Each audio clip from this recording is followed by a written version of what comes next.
Welcome to another episode of the Doctors Building Wealth podcast. Today, Kenji and I are so excited to have Rod Khleif here joining us to talk about all things real estate, investing in multifamily, getting through recessions. He's got a really phenomenal story.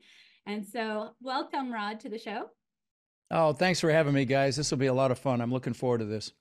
It will. We have a lot in common to talk about. So, Rod, for Yes, we people do. who haven't heard your story before, can you tell us a little bit about how you got into multifamily and where you are now? Sure. So I'm a Dutch immigrant, think wooden shoes and windmills. I immigrated when I was 6 years old with my brother Albert and my mother Svancha. Actually came across on a big boat, just very cliche. I remember my mom crying when she saw the Statue of Liberty, true story. And we ended up in Denver, Colorado, where I lived for 30 years. And we didn't have much. In fact, growing up, I remember we shopped at an expired food store, believe it or not. They had that back then. I wore clothes from the Goodwill and the Salvation Army all the way through junior high school, until I finally got disgusted and lied about my age at Burger King so that I could get a job when I was 14 flipping burgers. And I remember we drank powdered milk with our cereal in the morning because it was cheaper than real milk. And trust me, it sounds better than it is. And, we really struggled. And, and my mom, God bless her, proud Dutch woman that she is. Well, actually, let me back up on that for a minute. My mom was an entrepreneur, okay, at heart. She babysat kids so we'd have enough money to eat. And with her babysitting money, she invested successfully in the stock market and IPOs and also in real estate.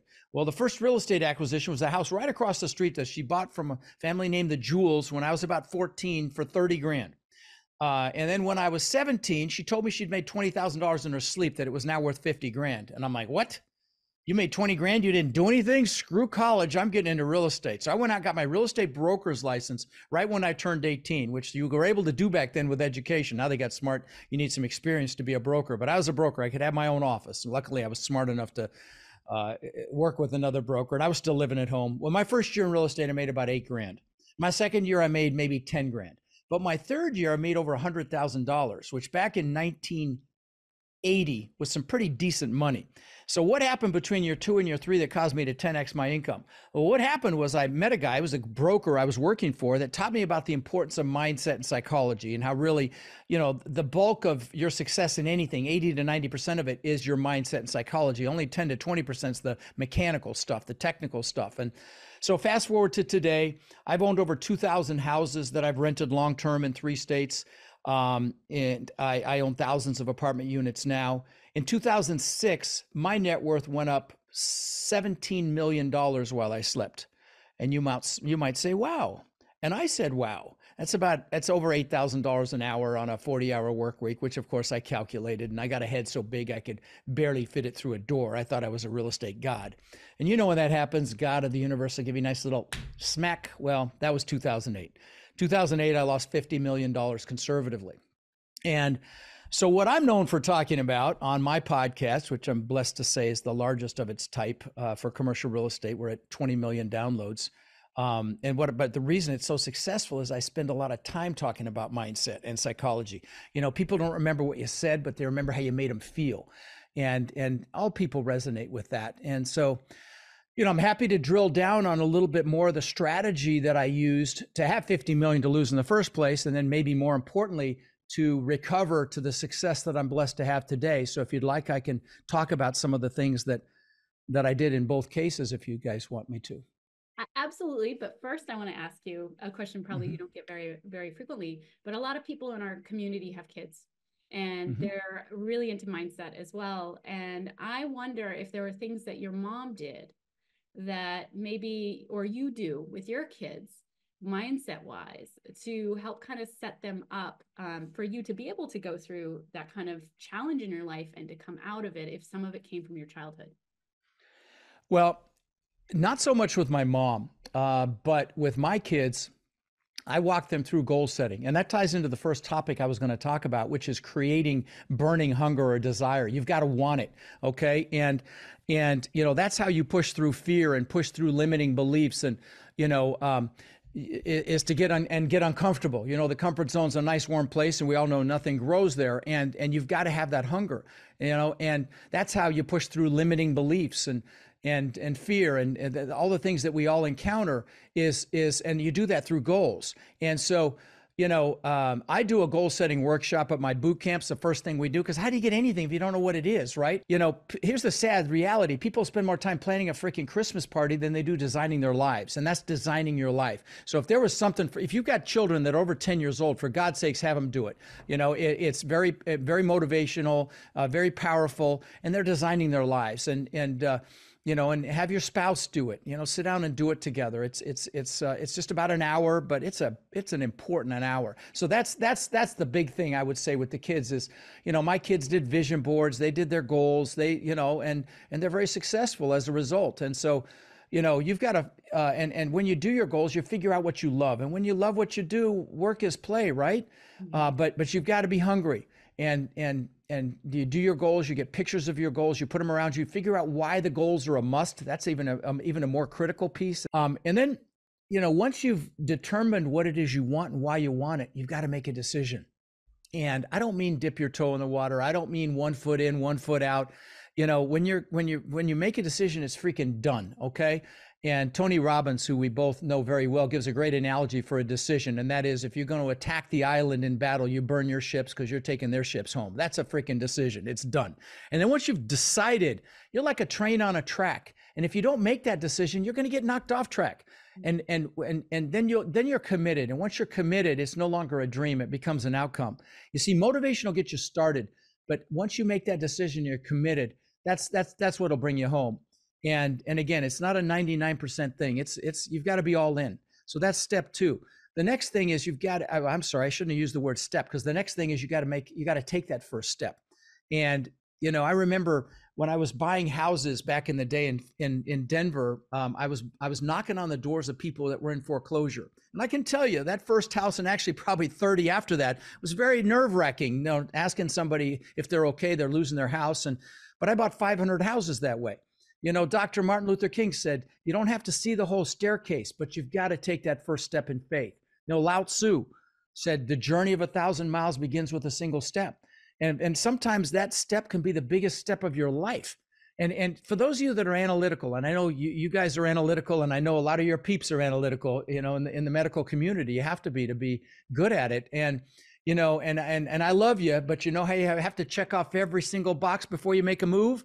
Well, you can't do that if you're going to get into my business, multifamily. You have to actually take that first step. I see it with my students all the time, and I'll brag for a minute. My warriors, my coaching students, they now own, I think, pushing 200,000 doors. We're over 190,000. I've been teaching less than 6 years. That's something I'm very proud of. But I see it with them all the time. They're complaining. It's been 4 months, 6 months, 8 months. They don't have a deal. And then they get one. And next thing I know, they have 3. It's like that law of the first deal. It's the scariest. It takes the longest. It's the most stressful. And once they get it, and so those of you that are analytical, and again, so I will tell you, the analytical people are the most successful in this business. They just are, because it requires, our business is empirical. It's primarily numbers. You get the numbers right and you ask all the right questions, pretty hard to make a big mistake. But you've got to, here's the analogy. You can drive all the way across the United States at night with your headlight only seeing 50 feet in front of you. And you can make it. Other people have made it before you. You may have some obstacles, but it can be done. It's the same way with the multifamily business, frankly, with any business, but you got to take that first step. You don't want any regrets. There was this nurse in Australia named Bronnie Ware. She was a hospice nurse, and she took care of patients when they were about to die. And she asked them a question, guys, and you probably heard this story, but the question was, do you have any regrets? And she wrote a best-selling book, something like The 5 Regrets of Dying. And the number one regret was not living the life I could have lived, living someone else's life, not doing what I know I'm capable of. And I can't think of anything worse than that. And, a lot of you have fear. I had fear. I had limiting beliefs. In fact, let me share something with you. I got to turn around and show it to you here. So I was starting to say this earlier. My mom, proud Dutch woman that she is, thought it'd be a great idea to send me to school in these wooden shoes. And these are the actual freaking shoes. We found them when she went in assisted living. And these leather shorts the Germans wear for Oktoberfest. So I got my ass kicked, and I'd already met the bullies. And and got beat up before then, but boy, that was like crack cocaine for them once I went to school in that. And I had an incident on a playground where I got embarrassed by this girl that I had a crush on. She embarrassed me in front of some kids, stupid stuff. But it caused me to create this limiting belief that I wasn't good enough. I used to ask myself, how can I show them I'm good enough? And I discovered it actually at a Tony Robbins event. I had an emotional breakdown. I'm like, holy crap, that's it. That's what I've been asking myself. And a lot of people have these limiting belief systems. I'm not young enough. I'm not old enough. I'm not smart enough. I'm not analytical enough. That was another one of mine. I don't have enough money. I don't have enough time. But here's the thing you want to remember. There's a reason the acronym for belief systems is BS, because 99% of them are BS, but you got to push through them. And if you have some of these limiting belief systems that you're consciously aware of, sometimes you're not consciously aware, but if you are, drag them out into the daylight when they pop up. Look at them with your adult rational mind, recognize that they're BS and they will diminish. I mean, I used to be afraid to raise my hand in a class of 15 kids. Now I speak in front of literally thousands of people a year. I had a boot camp in Orlando in September. There were 1,000 people there. So for 3 days, it was me. It almost killed me. But the point is, I pushed through that. The next piece I'll mention, and it cut me off anytime here because I've got a few more pieces here, but the next piece is focus. Wherever focus goes, we all know energy flows, right? And I will tell you, some of the most successful people on the planet have the highest degree of focus. But here's the other thing. Whatever you focus on gets larger, both positive or negative. And so, I'll have people call me and say, how do I get out of student loan debt? And I'm like, wrong freaking question. How do you make so much money that debt's irrelevant is the right question. They asked Mother Teresa if she was anti-war. She said, no, I'm pro-peace. I mean, you get the analogy here. And, and focus, it's very easy to dilute your focus. I'm an entrepreneur. I've when I lost 50 million, I called that a seminar. I got that from Tony as well. He calls, these failures seminars. Well, I have built 27 businesses in my lifetime so far. I counted. I was blown away. It was that many. Several worth tens of millions of dollars. I have 2 right now that are, but most were spectacular flaming seminars. Okay. So we failed our way to success. But remember, wherever you put your, and so some of the reason that some of those failed was my focus was diluted. I mean, I've had frozen yogurt shops, vending carts, carpet cleaning companies, real estate, everything suffered. But when I minimized my distractions and focused, it made all the difference in the world. And I'll tell you, if you see me publicly, you will almost always see me in these black or dark blue V-necks, because I minimize my decision making as well. And I don't know about you, but sometimes I'll be watching Netflix and I'll be scrolling through social media while I'm watching Netflix. That kills your focus. And I'm guilty of it as well. I would tell you, I had a real epiphany. I listened to 2 podcasts, Joe Rogan and Tim Ferriss, to try to get both sides of the aisle. I'm definitely on one side. We won't go into that, but I try to get both sides. Well, on Tim Ferriss's show, he interviews the best of the best in the world at what they do. The best athletes, Michael Phelps, NFL, NBA players, best actors, Jamie Foxx, Ed Norton, Hugh Jackman, Arnold, billionaires like Ray Dalio, heads of the biggest companies in the world like Zuckerberg. And he deconstructs their success. It's fascinating conversation, very intellectual conversation. But I started to hear a pattern. They almost all meditate. What does meditation enhance, right? Focus. So, and I get excited about my 20 million downloads. Those 2 guys get that a week. But yeah, it was fascinating when I realized that they all meditate. Now in our business, and probably I would say this for just about any business, you got to play to your strengths. A lot of people tell you to build your weaknesses. Your strengths are your greatest assets. Don't try to maximize weaknesses. You will hit success much faster if you focus on what you're good at and you align or you hire or you partner for your weaknesses. Why? Because when you love if you're playing in your strengths, you're going to love what you do, right? And when you love what you do, work is play. I freaking love what I do, and I see the combinations that I see in our business, in the multifamily investing business, that are the most common is someone that's super analytical and maybe a little introverted with somebody that's extroverted. Okay. I see that time and time again. So, the thing I would tell you is don't live somebody else's life, and again, it ties into regret. If you're doing what you love, work is play, you never work another day in your life, and you're passionate about it. And I'm going to tell you, if you're going to do multifamily as an operator, for example, you need passion to be able to influence people, right? And so, it's critical that you operate in what you love and you operate in your passion, because that success requires the ability to influence, and passion is the quickest way to get people to want to be around you. And that passion is also the fuel, because when you discover what juices you and inspires you, and you do that, it breeds creativity, it breeds innovation, and it minimizes or even eliminates fear. So again, don't do what you think people want you to do, what the heck you want.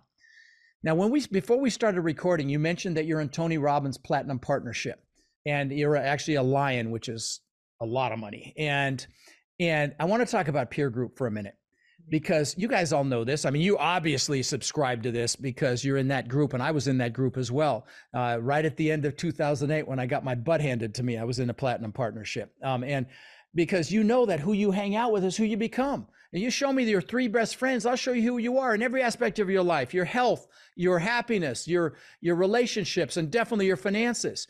And you want to be around people that aren't going to derail your dreams. When you've got a dream, it's a fragile thread, and you want to be around people that will encourage you and praise you. There's a reason my warriors, my coaching students, are so freaking successful. They all build each other up. They're not in there, tearing each other down and, or holding you back out of fear. And I'm going to tell you, those naysayers, out of their fear of losing you, or fear of feeling rejected if you succeed, or feeling less than, or whatever, there's all these fears and limiting beliefs. They may hold you back. So you want to be very, very careful who you hang out with. And sometimes it's family. I'm going to tell you, love your family, but choose your freaking peers proactively. So many people default to people they went to school with or people they work with, and that may not be the best people to be around. So, if you're thinking about getting into multifamily as an operator, get around people that are doing it, that are going to be, that are going to push you, hold you accountable, inspire you, validate you. People that think what you think is hard is easy. But here's the analogy. If you want to learn how to play tennis, do you want to play somebody better than you or worse than you, right? You know the answer. So, get around people that want more out of life. Now, I alluded to problems and failure, okay? And we call them seminars, right? That's the right way, because they're a learning opportunity. We fail our way to success. Problems are a freaking gift. I keep bringing up Tony Robbins, but he's got this phrase called CANI, constant and never-ending improvement. And we're always trying to make it a little bit better. But just remember this, problems are a gift. And, I got to meet the billionaire owner of Spanx, Sarah Blakely, at a mastermind that I belong to. And she told me that her father used to ask her and her brother on almost a weekly basis, what have you failed at this week? And I thought, what an awesome freaking question to ask your kids so they don't fear failure, right? So anyway, the last thing I'll talk about really is gratitude. And I know this is going to sound a little foofy for some of you guys, but I'm going to tell you, gratitude's the most important foundational emotion we have in our lives. It makes us stronger when we face adversity. It strengthens our immune system, makes our heart stronger, lowers our blood pressure, and it's how you bring anything you want into your life. Okay. It also brings us closer to spirituality. And, but I'm going to encourage you to incorporate gratitude in your life every day, because that's how you manifest things. Like I'll sit in my recliner in my desk in my other building here at my compound, and I've got my vision board sitting next to me, and I'll just do gratitude for the people in my life, the people that I love, and my students and the other things that I'm really proud of. And then I'll do gratitude for the things that I want as if I already have them. And I'll look at my vision boards. And sometimes I will get emotional looking for, thinking about things I don't even have yet. And I know I lost a few of you analytical ones on that one, but that's how I had 50 million to freaking lose and how I got it back. Okay. So ignore it at your peril. I'll share one last story with you.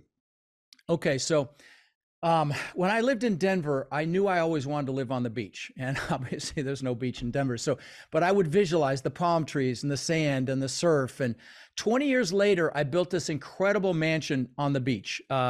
You know, I owned the beach on one side and I had my boats on the backside. It was called a Gulf to Bay. It was a slice through an island. I mean, this place was magnificent. It was 10,000 square feet, giant waterfall from the second floor balcony into the pool. The pool was in magazines. You had to walk through the waterfall to get to the pool. You know, big spiral staircase up through the middle of the house, giant spiral, wine cellar, elevator. On the second floor, I had aquariums built around the staircase that cost me almost 200 grand. So this gives you an idea of the house. Well, I worked for that for 20 years. 2 months after I moved in, I'm floating in the pool at night and I'm looking up at this testament to my ego. I mean, it really what it was. It was to prove to the freaking world I was good enough. You know, I remember I asked myself, am I good at him? How can I show him I'm good enough? Well, if that didn't freaking prove it, you know, but I'm looking up at this thing 2 months after I moved in and I got depressed. And I don't mean a little depressed. I mean, I was like, holy shit, depressed. I'm like, what is going on here? And, you know, I had the family sleeping inside. I had all the cars and the boats and the jet skis and all the stupid stuff that I thought was important. I had this magnificent home. When I look back on it, guys, there were three things going on. Number one is you should never achieve a big goal without having other goals lined up behind it, right? It's like the good book says, without a vision, the people perish. I needed a vision for the future, which I didn't have. And the second thing is it's never about the goals, but you know, they say the happiest days of a boat owner's life, the day they buy the boat and the day they sell the boat. You know, you got to have the goals, but happiness comes from progress and growth. That's the year I went out and bought some books. One of them was Tony's book. This is 23 years ago, maybe closer to 24 years ago now. And I bought Unleash the Power Within, which is one of Tony Robbins' books. And I'm like, man, I really like this. I don't even think I got halfway through it. And I booked myself at one of his events. It was in Fort Lauderdale. And I won't go into all the detail of what an incredible guy he is and how you should go watch him and see him if you have the opportunity. Trust me on that. And these two will agree with me, obviously. Yeah, I'm going to interrupt you there and say our goal is this year is to get 1,000 people from our community to his event. And we've fantastic. It's a whole link that we can put down below for people who want to come and they can take advantage of our Platt discount. Just do it. Just do it. But anyway, and of course I lost. Oh, so I discovered he fed families for the holidays. And I thought, what a concept. Do something for someone else. You know, I'm embarrassed to say I had to be 40 to get that memo. And so I went home, I called my brother in Denver who I was visiting for Thanksgiving. I said, bro, let's feed 5 families. So he called his church and found 5 families that really needed help. And we bought big baskets of food. It was a blast. We bought toys for their kids if they had them. And the third family changed my life. I go up to this house and it was a Hispanic woman that lived there with 5 kids. And she comes out, she sees all the stuff on the porch. We had a frozen turkey. We had a roasting pan. It was for Thanksgiving. And she started crying. And her kids come out and 2 of the older ones started crying. I started crying and I was hooked.